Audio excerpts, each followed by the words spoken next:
Xo'sh, bugun sizlar bilan skoplar haqida gaplashishimiz kerak va scope chain degan narsani o'rganishimiz kerak. Bu mavzu kod yozish tushunib olishda ham muhim, intervyularda ham tushadigan savollardan bittasi desak ham bo'ladi. Xo'p, va bugun biz quyidagilarni o'rganib chiqamiz shu mavzumizning oxirida. Ya'ni skoplar, ular necha xil turga bo'linishi, har biri nima, qayerda, nimaga, mana shunaqa narsalar va ularni o'zi umuman ishlatilish ma'nosi, masalan, let bilan const block scope deyiladi, var function scope yoki bo'lmasam local scope deb ataladi. Shuni o'rganamiz va oxirida scope chain degan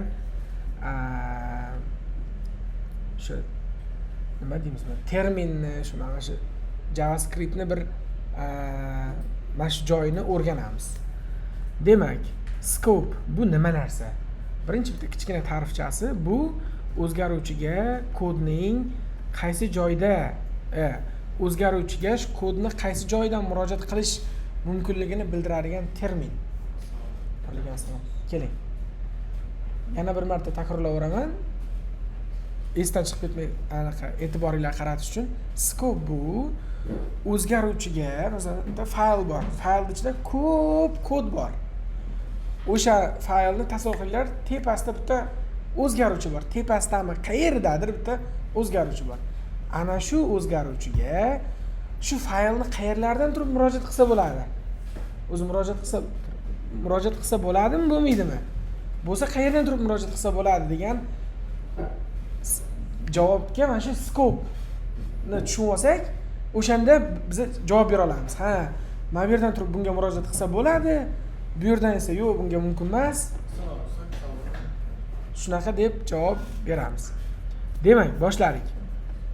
Shu ko'p anaqa nazariya o'tgandan shu amaliyotga o'tib qolsak, ancha tushunarli bo'lib qoladi.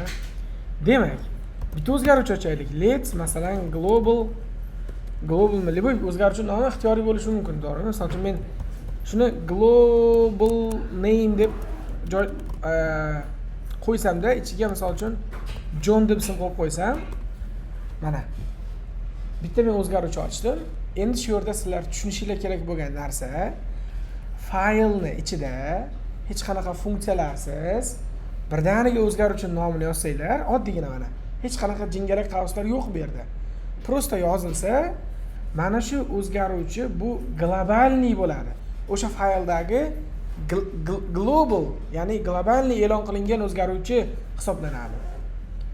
Endi savol tug'iladi. O'zi mana bu yerga bitta qarab olsak ham bo'lardi. Men bu gapni aytsam yaxshi bo'lar ekan. Skoplar 3 xil bo'ladi. 3 xil.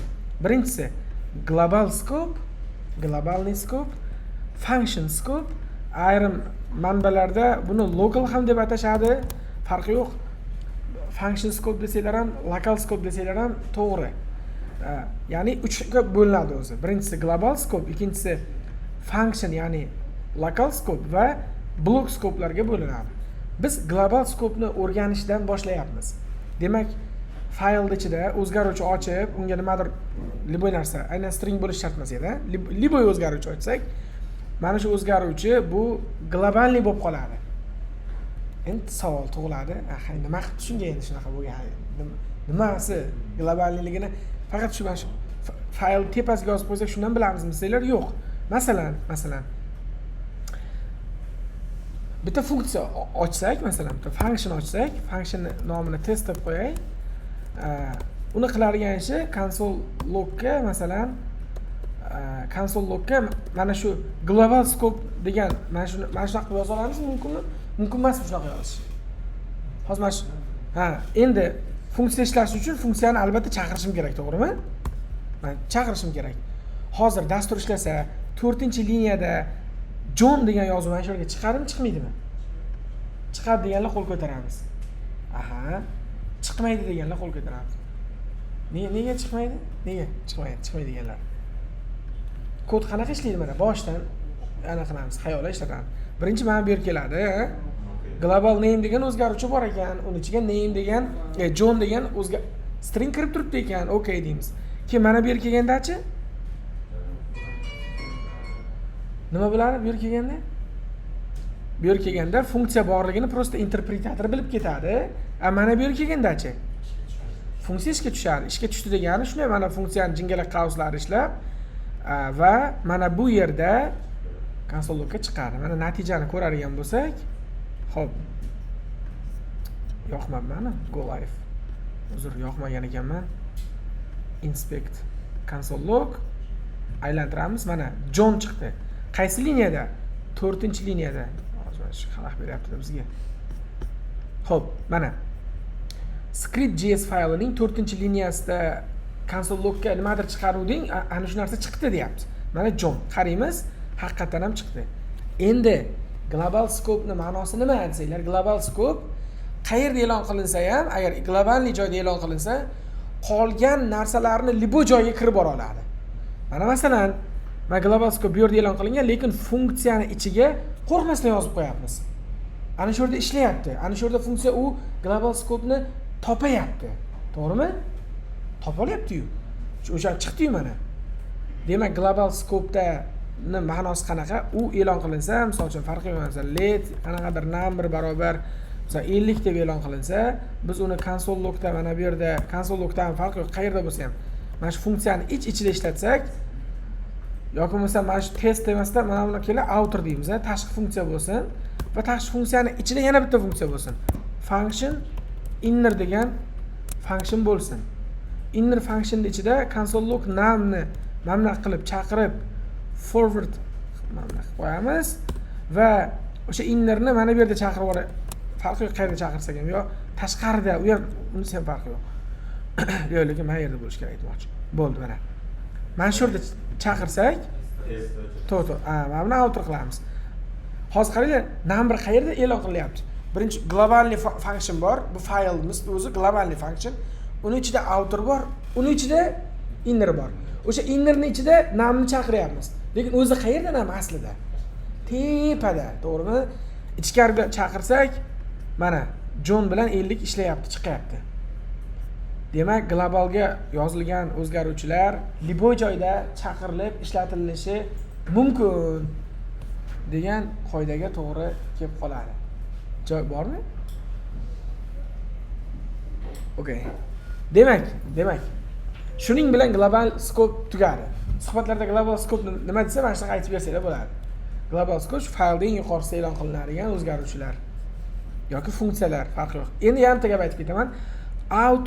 Outer functionimiz ham global scope da e'lon qilingan. Uni ham libojada chaqirsa bo'ladi. Chunki mana function deb globalni yozyapmiz-ku, biror bir funksiyani ichida yozmayapmiz. Lekin innerni-chi, innerni. Ha, demak inner faqat qayerda tirik desanglar, outerni ichidagi libojada tirik. Outerdan tashqarida tirik emas. Shundan so'ng inner tashqarida chaqirsa ishlamaydi. Ha. Chunki u yo'q, uni topa olmaymiz uni. Tushunyapsizlar-a? Ya'ni globalda bor-ku, uy deb tasavvur qilinglar. Global bu uy.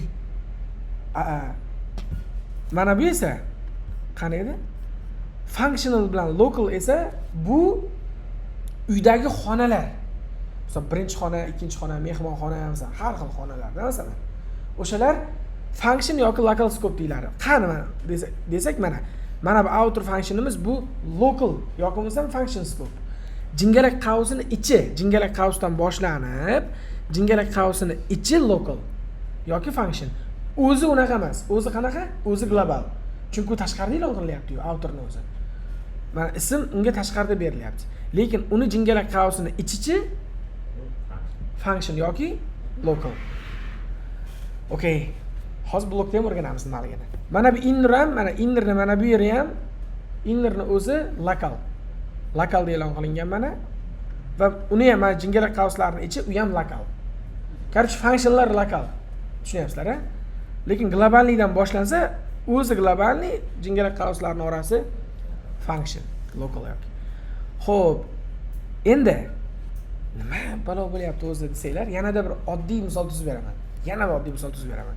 Masalan, bunga cho'tki misol mana bunaqa bo'ladi-da. Buni o'chirib tashlaymiz. Bularni ham o'chirib tashlaymiz. Chalg'itmasin. Let bitta age degan o'zgaruvchi ochsak, misol uchun, my age yoki misol uchun my age yoki your age, misol uchun your age. Uni yoshi 20 da bo'lsa, masalan. Endi mana bu yerga kelaman-da, console log your age ni chiqaraman. Chiqadimi? chiqadi. Chunki globallikda qaraymiz, bu yerda emas, mana bu yerda 20 mana chiqyapti, ko'rinyapti. Qaramayapsizlar, qolganlar, orqadagilar uxlayapsizlar, qaramayapsizlar. Faqat oldindagilar diqqat bilan qarab o'tiribdi. Orqada keyin bir ikkitalar qarab o'tiribdi. Diqqat qaratamiz. Okay, 20 chiqdi. Haqiqatan ham mana 20 chiqdi. Endi bitta function e'lon qilaman-da, uni nomini san test deb qo'yamiz, farqi yo'q nima bo'lishi. Endi mana console log deymanda, yana misol uchun test deyman. Test deyapman. Your age ni chiqaraman, qaranglar mana. Mana buni oldiga yaqinlashtiramiz. Qayerlarda e'lon chaqirildi? Your age mana bu yerda chaqirildi va mana bu yerda chaqirildi. Endi men mana bu yerda testni chaqirib qo'yishim kerak ishlab ketishi uchun. O'zini chaqirib qo'yamiz, ishlamay qoladimi bo'lmasa. Mana biror bir ya'ni mana bu function scope ni ichida ham chaqirildi. O'zi globallikda ham chaqirildi. Natijani qaraydigan bo'lsak, 20 chiqdi. Muammo bo'lmadi, cho'tki bo'ldi. Endi men mana shu let your age ni shuni olamanda, shuni mana bu yerga qo'yib qo'yaman. Qayerda yaratildi let your age? Function scope ichida yaratildi va undan keyin agar test degan functionimiz ishlasa, mana bu yerda e'lon qilindi. Mana bu console mana buni topa oladimi? Topadi, yonida turibdi, to'g'ri? Lekin bu-chi, bu kod shunday ishlayotgan paytida cho'ta globallikda nimadir yo'q deydi. Keyin shu bilan natijani ko'radigan bo'lsak, mana script 5-liniyada xatolik yo'q. Nega yo'q? Chunki o'sha ichida top to'rda o'zi bor, 5 o'z serigi bor. Ya'ni your age degan o'zgaruvchi function scope ni ichida. Scope mana jingara qaus scope degan mana blok mana shu curly bracketslar, mana shu scope. Mana shu ichida bo'lyapti hammasi. Your age ham console log ham turibdi. Muammo yo'q, tashqarida e'lon qilib bo'larmikan? Bo'lmas ekan. Demak, function scope'larning ichida ochilgan o'zgaruvchilarni tashqarida ishlata olmaysiz. Chaqirsangiz ham error beradi. Tashqaridagilarni ichkariga olib kiraverasiz. Kirdi-yu hozirgina. Globallikda turganlar functionga ham kirib ketaveradi, dotga ham assalomu alaykum deb kirib ketaveradi, lekin ichkaridagi narsalarni tashqariga olib chiqa olmaysiz. Tushundinglar-a? Xo'p, o'shaning uchun ham o'zgaruvchilarni ochayotgan paytda ehtiyot bo'lish kerak. Tashqarida ochyapsizmi? Demak, tashqaridagi o'zgaruvchingiz bir necha joylarga kerak bo'lsa, globallikda oching o'zgaruvchilarni. Lekin aynan test funksiyasini o'ziga kerakmi o'zgaruvchi? Tashqarida kerak bo'lmayaptimi? Demak, uni ichiga ochish kerak. Chunki tashqarida biz 9-deyinda kerak bo'lib qoldi. Demak, biz yo'lni nima qilamiz? Noto'g'ri ochib qo'yamiz. Demak, uni tashqariga qo'yishim kerak edi. Lekin tashqarida kerak bo'lmaganda edi, testni ichida ochishim bu to'g'ri bo'lardi, best practice bo'lardi, optimal bo'lardi, balo bo'lardi, battar bo'lardi, to'g'ri? Tushundinglarmi? Ishqilib. Okay. Global scope ham function scope ham tushunarli bo'ldi. Endi ozgina vaziyatni chigallashtiramiz. Let your mana buni qaranglar. Buni olib o'chirib turaman hozir.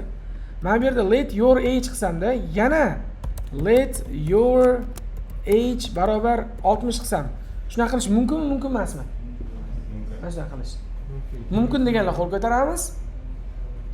Mumkin deganlar. Mumkin. Qolganlarga farqi yo'qmi? Yo mumkin emasmi? Mumkin emas deganlar qo'l ko'taramiz. Mumkin emas deganlar. Cho'ta bizga boshqa guruhdan kelganlar mumkin deydi. O'zimiz grupadagilar mumkin emas deymiz. Xo'p. Qaraymiz hozir, haqiqatdan mumkinmikan, mumkin emasmikan? Mana bir xil ism bilan 2 marta o'zgaruvchi ochdimi? Natijani qaraymiz. Mana senga degan xato. Nega? Xatolik o'qiymiz.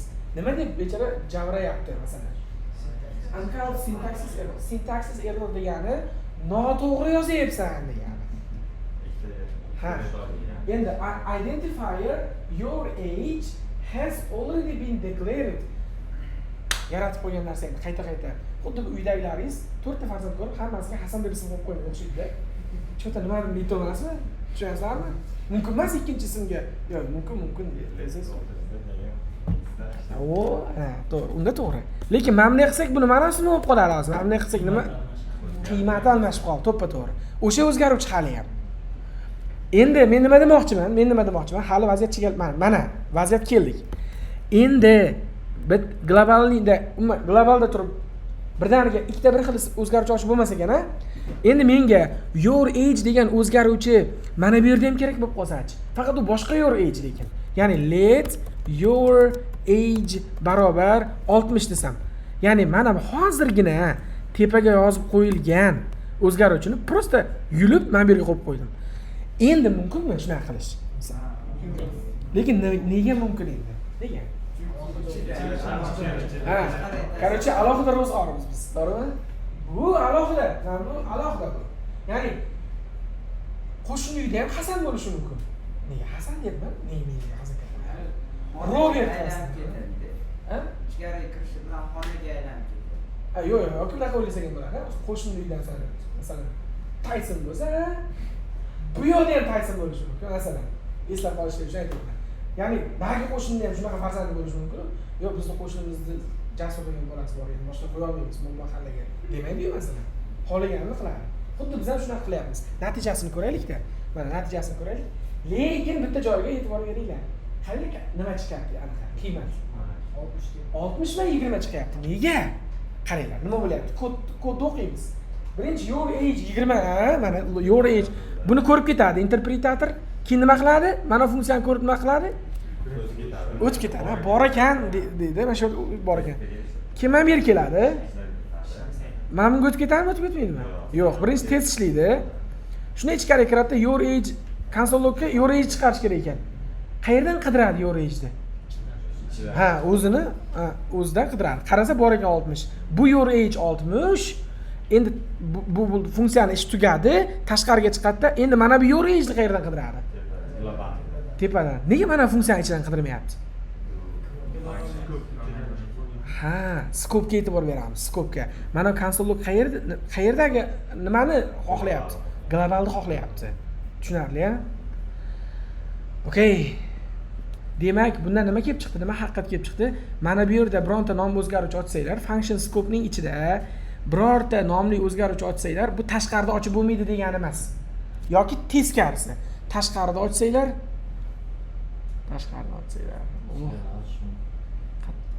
katta. Ana. Mana senga o'xshab beraptilar. Maza. To'g'ri tushida skoplar. Aylanib yuribdi anaqa. Tushlarga kiryaptimi JavaScript? Kirmayaptimi? Shu holatda. Ha, hop. Shu ichkarida ishlatsak-chi, function ichida ishlatsak-chi. Nimani ishlatsak? Mana bu yo'q bo'lsa-mi? Holatda ichkarida ishlatsak-chi. Ikkita yo'ri ishlayapsizmi? Aytaman, mana bu bo'lmasa 20 chiqib qoladi buni ham. Mana tasavvur qiling bu.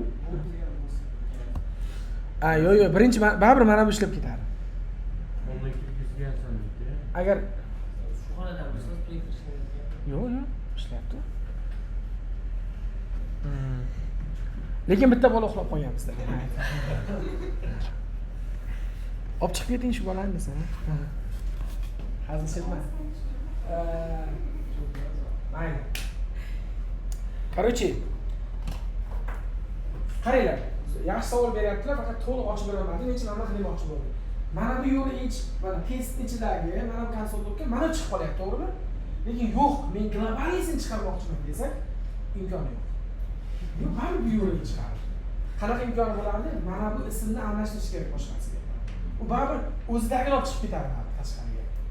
Lekin o'zida bo'lmasa, hozir mana bu komment olib qo'ysam, uydan qidirib topa olmadi. Demak, ketmonni qo'shni olib ketgan bo'lishi mumkin. Chiqib nariyoqdan qidiradi. Tushundinglarmi? Hammasi juda oson, oddiy, hech qanaqa qiyin emas. Tushunib oldim. Endi demak, function scope'ni, global scope'ni o'tdik. Endigi navbat block scope'ga keldi. Block scope. Buni tushunishdan avval bitta gap aytib ketaman sizlarga. Let bilan ochilgan o'zgaruvchilar, mana qarang, let. Masalan, const bilan bitta o'zgaruvchi ochay. Const masalan num barobar 80, 100, prosta raqam qanaqadir, 100. Endi mana bu globalli, to'g'rimi? Endi sizlarga bitta mana shu gap aytib ketaman. Let va const bular function scope darajasida. Var esa adashib ketdim. block scope darajasida. Var esa function scope darajasida. Agar kim eslasa, men let constlarni o'tgan paytim var degani ham bor, lekin uni ishlatmaymiz. Nimaga ishlatmasligimizni mana shu kuni aytaman degandim-da, mana endi yetib keldik. U payt vash kerak emas edi. Hozir skoplarni o'tgan, bilan men usulim shunaqa. Mana skop o'tayotgan payt tushuntirsa, ha, avvalgilar nimaga vardan voz kechib o'rganligini hozir tushunib yetasizlar endi. Xo'p, nima degani endi? Xo'p, mana let bilan const to'g'ri yozyapman. Const bular block scope darajasida, var esa function scope darajasida. Avval block scope nimaligini tushunib olaylik. Block scope bu functionning jingalak qavslari, bu function scope yoki local scope deb ataladi. Lekin block scope bu nima desanglar, if degan, masalan if mana true desak sira chiqib ketadi shu yerda. Mana if ning jingalak qavsi block scope. If switch degani bor esinglardami yo'qmi?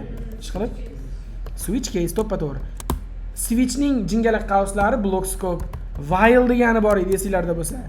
Uniki ham block scope. Mana shu if, switch, while, do while yoki oddiygina mana shuni o'zi ham yoki mana hech qanaqa if pip balovatlarsiz hatto bunaqa ham qilsa bo'ladi-da. Qilamizmi yo'qmi? Mana jingalak qavs bor oddiygina. Hech balosi yo'q. Mana shu ham block scope deyiladi. Endi let bilan const bular block scope darajasida ekan. Block scope nimaligini hozir ko'rdik, gaplashdik. Var esa function scope darajasida. Endi mana shu joyini tushunib olishimiz kerak. Ketdik, misol tuzamiz. Sirazi. Bitta function bo'lsin, uni nomi test bo'lsin. Bitta function.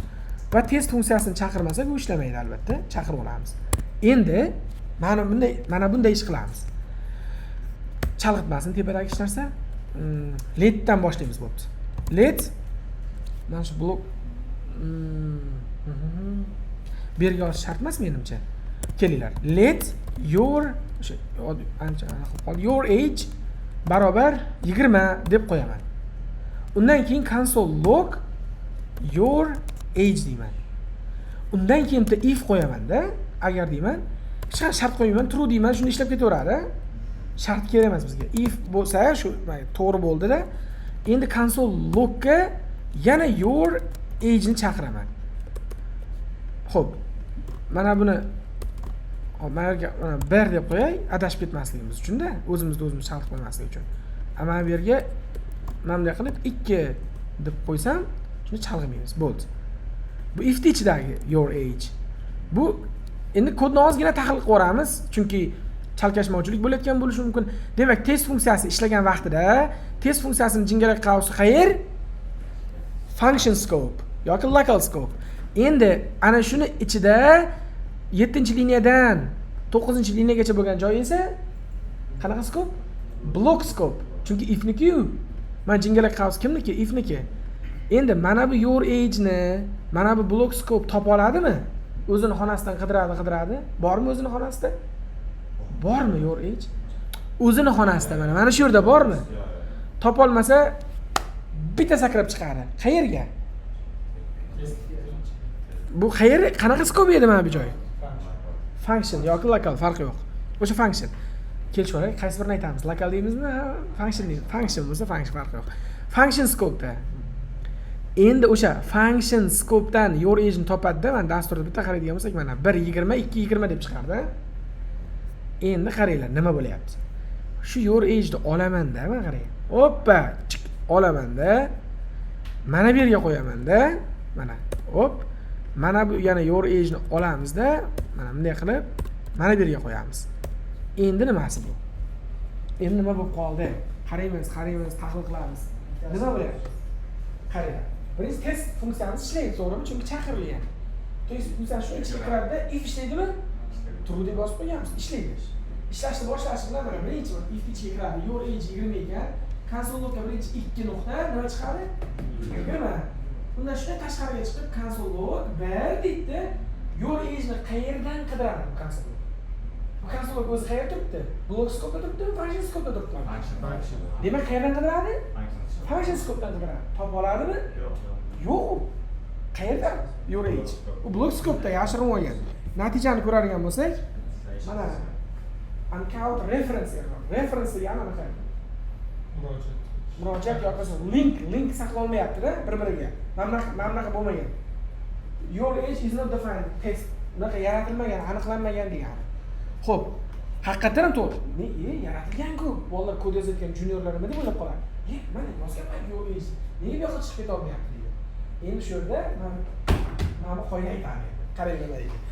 Let va cons bular block scope darajasida, bular liquid bo'lib oqib chiqib keta olmaydi tashqariga. Block scope ruxsat bermaydi letga, consga ham farqi yo'q. Let va cons bilan farqi yo'q.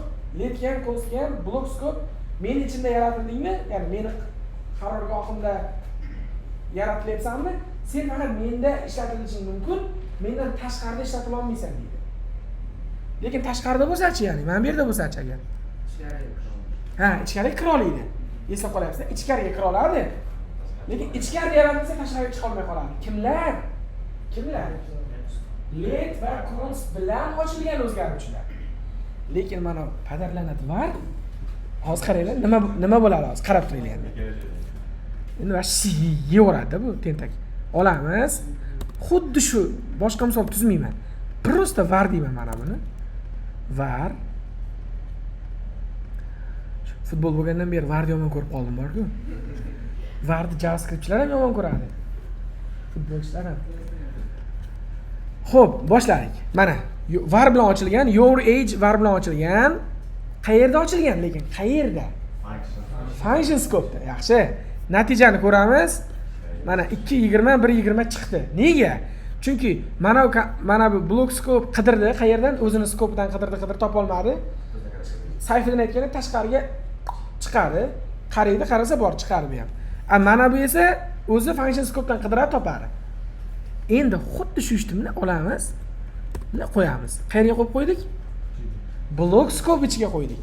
Function scope'da emas, lekin natijani qarasak, mana senga. Block scope'ga tupurgani bor, barda.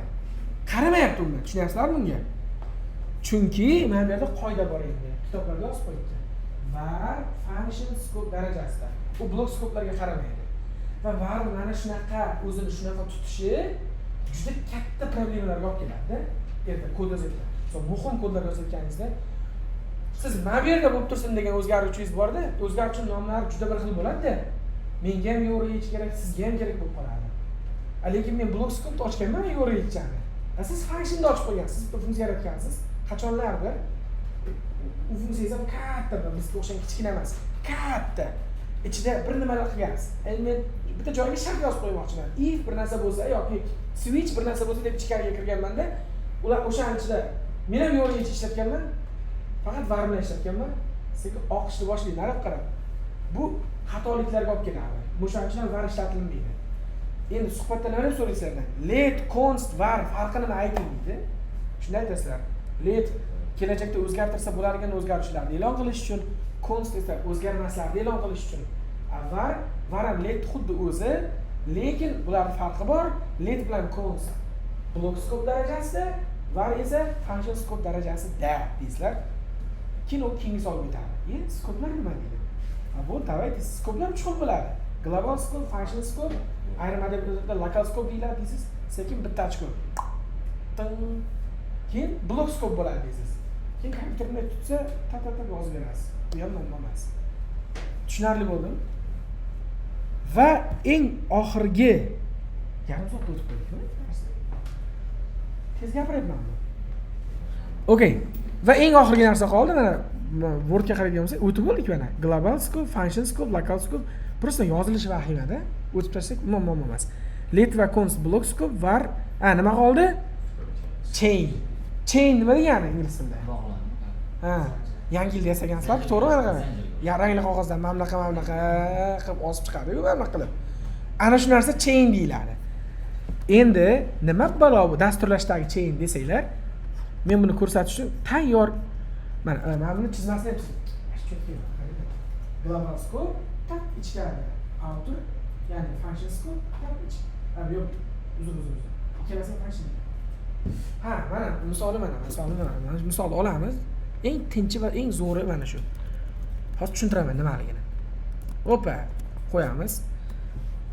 Va tahlil qilamiz misolni. Hammamiz qaraylik, hammamiz. Eng oxirgi joyi qoldi. Tahlil qilaylik. Demak, bizda global name degan o'zgaruvchi bor. U global ali degan narsani o'zida saqlaydi. Demak, kodni o'qishni boshladik. Tasavvur qiling, interpretator ishga tushdi. Demak, birinchi buni ko'radi. Borib xotiraga saqlab keladi bu ma'lumot. Chunki u ma'lumot qachondir kerak bo'lib qoladi. Endi mana bu outer degan funksionni ko'rib nima qilamiz endi? Mana shunaqa funksiya bor ekan deb ketadi, ishlatmaydi. Keyin shuna keladi-da, qarasa outer bor ekan. Cho'ta boya eslab qolgan narsamizni orqaga qaytamiz deydi. Qaytamiz, mana qaytdik. Endi mana bu yerda ichkariga kiramiz. Qayerga kiryapmiz? Qayerga? Function scope'ga kiryapmiz. Function scope shunday kirsak, outer name, outer value degan o'zgaruvchini xotirasiga saqlaydi mana bu narsani. Keladi-da, mana bunga qarab nima deb ketadi? Bor ekan, qarochi deb ketadi. Bitta men shunaqa tushuntirsam kerak, bor ekan deb o'tib ketadi shunaqa qilib. Mana bu yerga kelibchi ishlaydi. Endi mana bu qanaqa scope? Vah, block scope mana shu. Function scope. Qayerdan bilyapsiz shuni? Qayerdan bildingiz?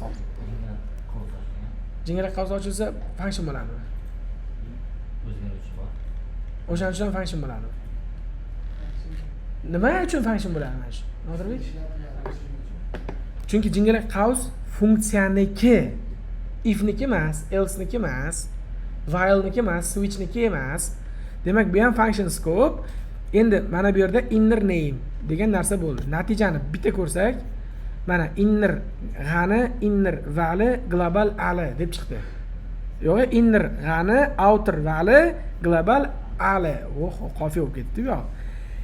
Endi qani chain, qani mana bunaqa zanjir desanglar, endi tushuntiraman. Qarang. Oxirga jamsiz qaramayapsiz. Qarang, bo'ldi, tushundim.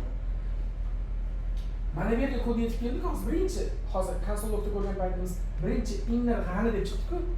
Chunki birinchi konsolog shu turibdi, to'g'rimi? Mana shu yerga yetib kelgan paytida inner g'anini, inner name degan o'zgaruvchini mana bu jingalak qavsni ichidan qidiradi kodni o'zi birinchi. Ya'ni inner name function scope'dan qidiradi inner name'ni. Topa oladimi savol? Topa oladi, chunki turibdi va ko'rdi hassasida mana bu yerda turibdi. Topa oldi, muammo yo'q. Scope chain bo'lmadi. Inner g'ani deb chiqdi. Endi ikkinchi konsolga kelamiz. Outer name ga kelamiz. Outer name ni ham mana shu jingalak qavslarning orasidan kodimiz qidiradi. Topa oladimi? Yo'q. Topa olmasa taqdirga tan berib boshqa kursga boradi, to'g'rimi? Topa olmasa, mana scope chainga kelyapmiz. Qarang. Soliha. Qarang. Scope chainga kelyapmiz. Topa olmasa outer name'ni liquid bo'lib oqib chiqib bitta tashqariga chiqib oladi. Hozir kimning hududiga o'tib oldi endi? Outerning hududiga o'tdi, outer name'ni qidiradi. Topa oladimi? Topa oldi, chiqdi. Scope chain deb mana shu narsaga aytiladi, mana bu narsaga. O'zini uyidan qidirdi, topa olmasa bitta tashqariga sakrab chiqadi. Topa olmasa yana bitta sakrab chiqadi. Topa olmasa yana sakrab chiqadi. Endi mana global name'ni qaranglar, mana bu innerning ichidan qidiradi, topa olmaydi. Sakrab chiqadi. Outerning ichidan qidiradi, topa olmaydi. Yana sakrab chiqadi. Globallikda to'shlik bor.